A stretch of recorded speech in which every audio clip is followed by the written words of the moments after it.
Good morning. The old man here, October 25th, 2025. I've titled this one, Gold and Silver, Seeking the Truth. Let me start out by saying gold and silver is the truth. It's the only real money. It's God's money. And what I mean by that is it takes effort to bring it out of the ground. It takes fuel, it takes equipment, it takes men. And then even from there, it takes refiners, it takes to bring it to market. You got mints, you got, even if they're just casting a bar, still got to be done. And then you've got coin shops and pawn shops that sell the money, gold and silver. It's real. It's the truth. It can't be printed. No matter how hard they've tried, they've not been able to duplicate either gold or silver.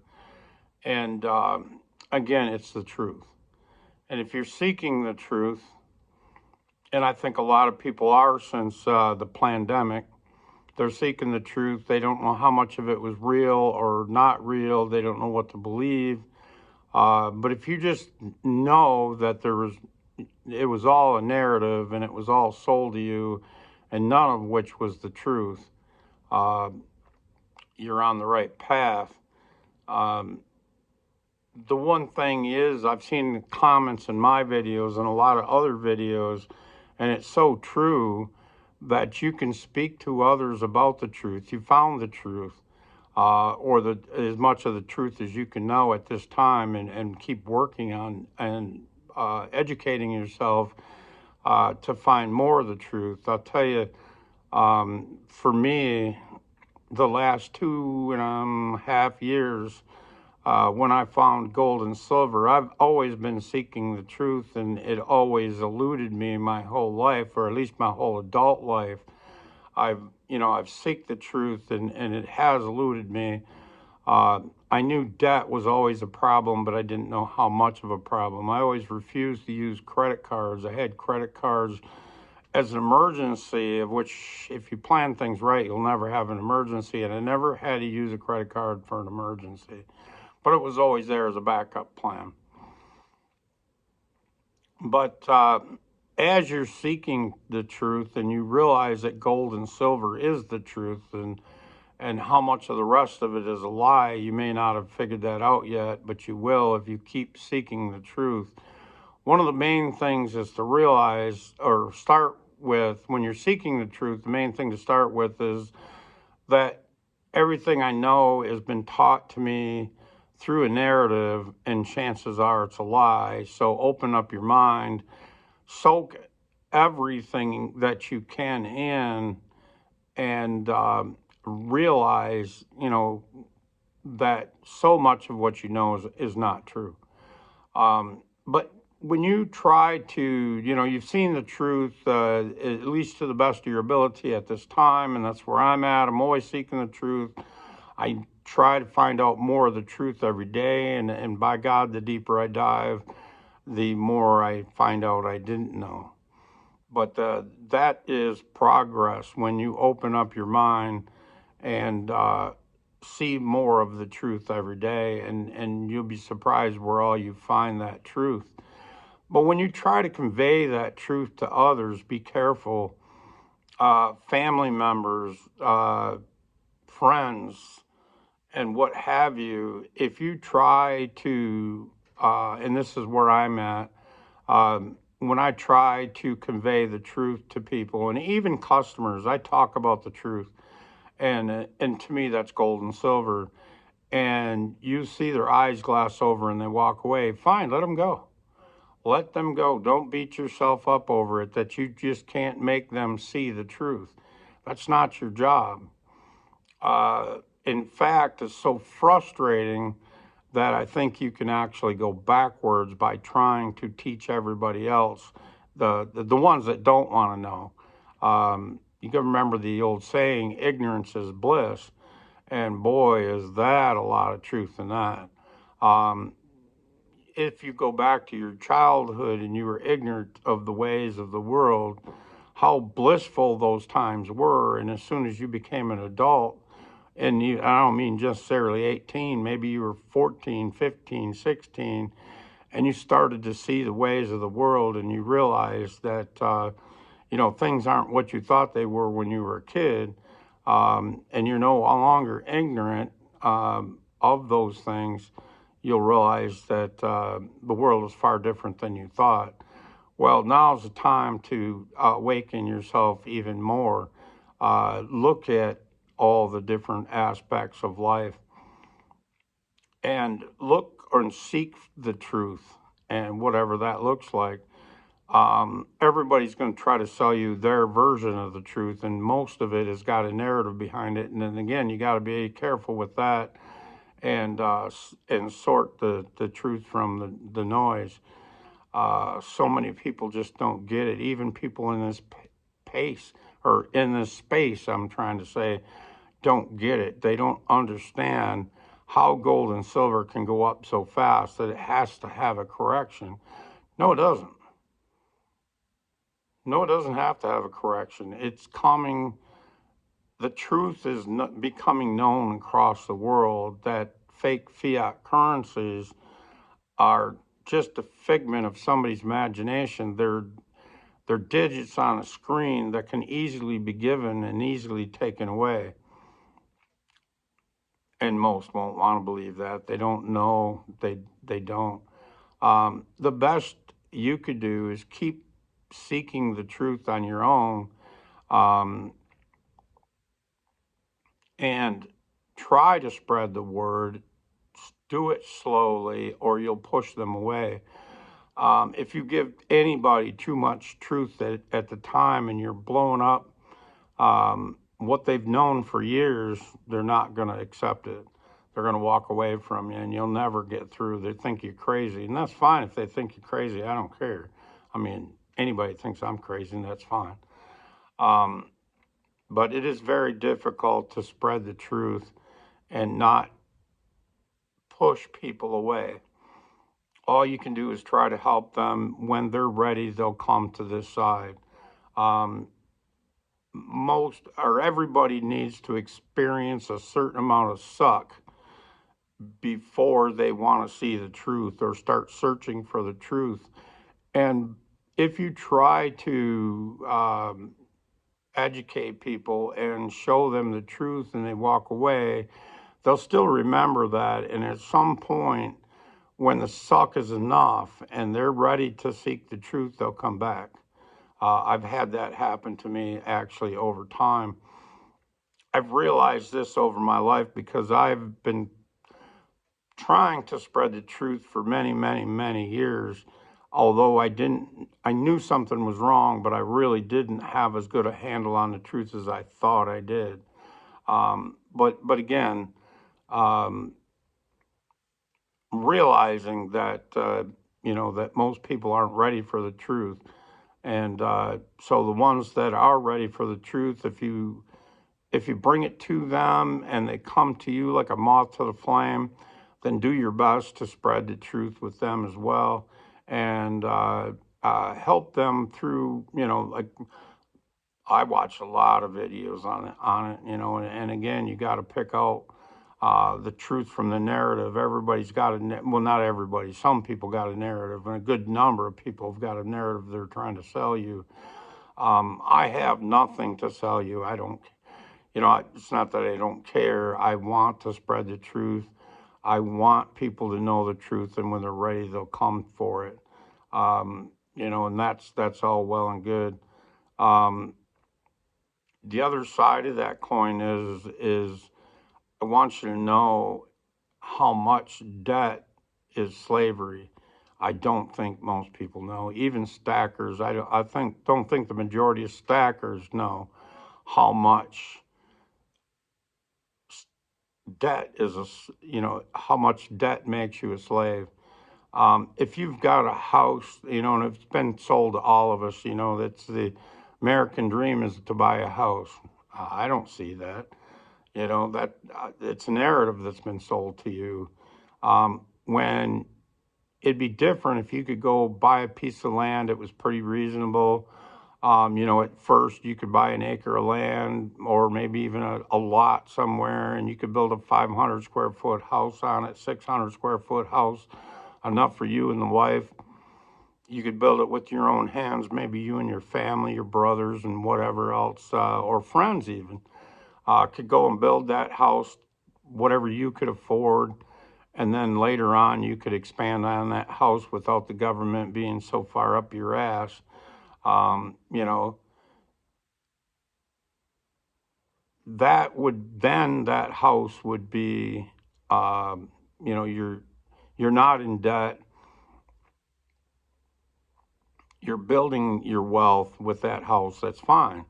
But if you got to buy a house the way things are today because of the narrative or because of the all the regulations, in a lot of places you can't even build 1,000 square foot house anymore. It's got to be, let's say, a 1,500 square foot house or a 1,200 square foot house. Therefore, you must go in debt to buy that house.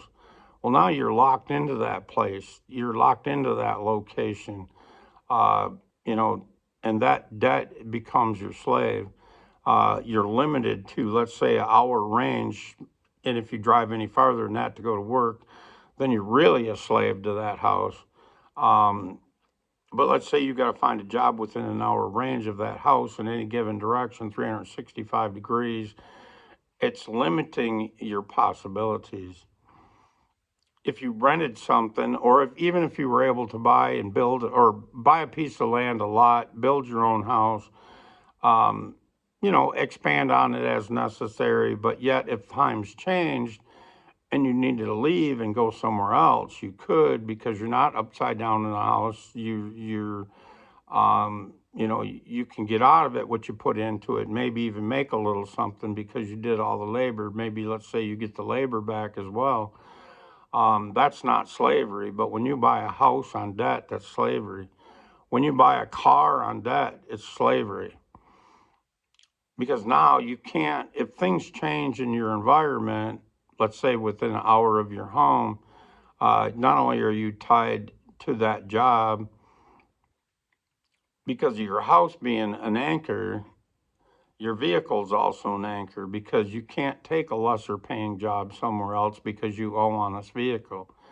And the people are being, back in the day, I mean, at the most you could borrow a brand new vehicle. The most you could borrow is 3 years. Now we're up to 7 or 9 years.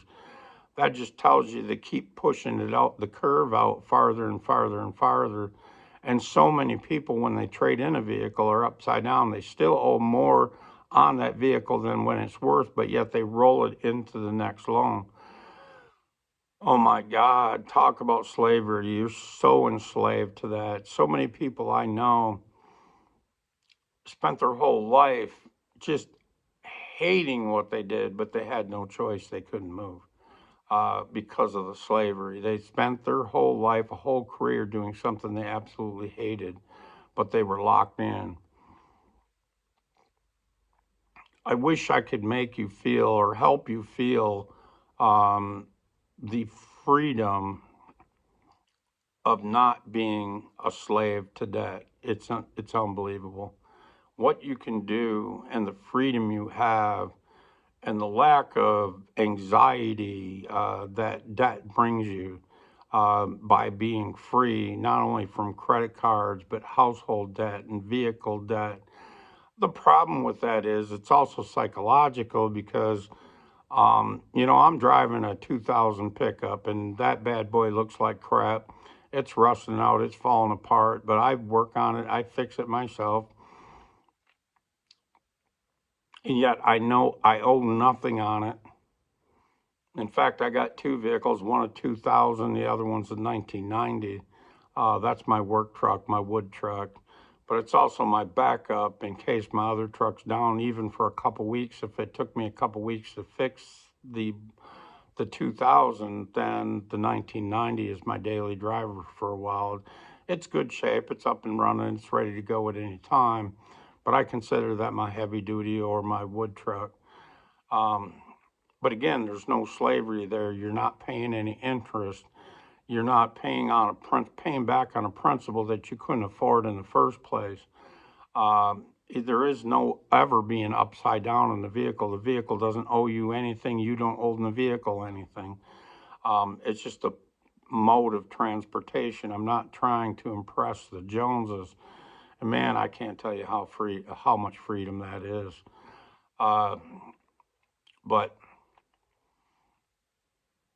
again, gold and silver being freedom and the truth, I should say, is where I was going with that, is the truth. Once you get to the point where you have no debt, you're free. But then what do you do with the access? Because believe me, when you don't have debt, you will have access. And those accesses can be put into something like a 401k, of which is totally manipulated by the banks. They let it run hot. They let it get frothy. They let it get to a peak.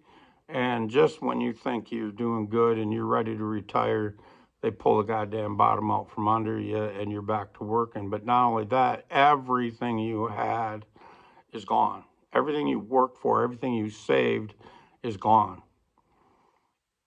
And you're in so damn much debt, there's nothing you can do about it except for keep working, suck it up. Boy, talk about miserable, working in a job you hate, and then thinking you can retire and you got to do it for 10 more years and then have a lousy retirement because they pulled the rug out from under you. The stock market, I've been watching these financial guys telling you, well, yeah, it's frothy and it's overpriced and whatever, but under managed money, we've got ways of hedging it and blah, blah, blah, blah, blah. But yet the same guys will tell you that, gold and silver is true wealth, and you need to be in that, and they'll tell you, well, maybe some of these guys will even tell you now that you need to be 20% in gold. But the reality of it is 80% of your wealth, including your home, in other words, don't buy an overpriced home and pay on it for 30 years. Maybe you rent something and find the best deal you can, and then accumulate more wealth. And what you do with that wealth is buy gold and silver. And if 80% of your base was gold and silver, mostly gold in normal times, although right now I'm heavy weighted in silver for a reason, and I think you know what that reason is. And maybe you speculate with 20% of your wealth. So not only do you add to your wealth with the things you do every day, because you don't have any debt, you can accumulate more wealth than the average Joe. Not only can you do that, but by saving in gold and silver, your base just gets stronger and stronger, and it's something they can never take away from you. It's not a digit on the screen. That when they decide that it's time to pull the rug, doesn't matter. You've got gold and silver. You can live. You can survive. And then maybe in normal times, but not today, you could have 20% of your, out there invested, whether that be invested in a local business, maybe in your own business, preferably, where you're making the wealth. But if not, invest locally. Investing in these big corporations, there's so many hidden things that you have no idea. Therefore, when they're ready to do a rug pull, they do a rug pull and everything falls apart. That day's coming, and I don't think it's that far away. The cracks are showing. They're becoming more and more evident. If you're looking for them, again, if you're seeking truth, you will see it. If you're not seeking truth and you're going to work every day and you're heavily in debt and you're just hoping for the best, well, I'm afraid it's not going to work out that well for you. But again, I just wanted to talk to you today about gold and silver, and that being the truth. Beyond that, you need to seek the truth on your own, and don't be surprised when the majority of the people around you are not ready to know the truth. Just keep doing what you're doing. Let the truth be known, and the ones that walk away, let them go. Don't run after them. and the ones that are ready for it. And again, if they're ready for it, that's fine, but you need to feed it to them slow. Otherwise, you'll just blow up. Their brain will short circuit, and they'll stop listening, and then they'll go away again, and it takes some time to come back. And honestly, there ain't a lot of time. But that's it for today. 20-minute video. Again, before you check out, please like the video. If anything I got to say is ringing a bell, making sense, you like my videos, please share it with somebody else. If you're a first-time listener, if you would, subscribe before you check out today, and go back and listen to some of my other videos and stay tuned for more videos. Got a pretty decent video planned for tomorrow. Hopefully I have time. I think I will. And please comment. I appreciate the comments, guys. And if you got any questions, holler. I'll do my very best, whether I do it through a video or maybe even through a comment. But thanks a lot, guys. Have a great day. Bye.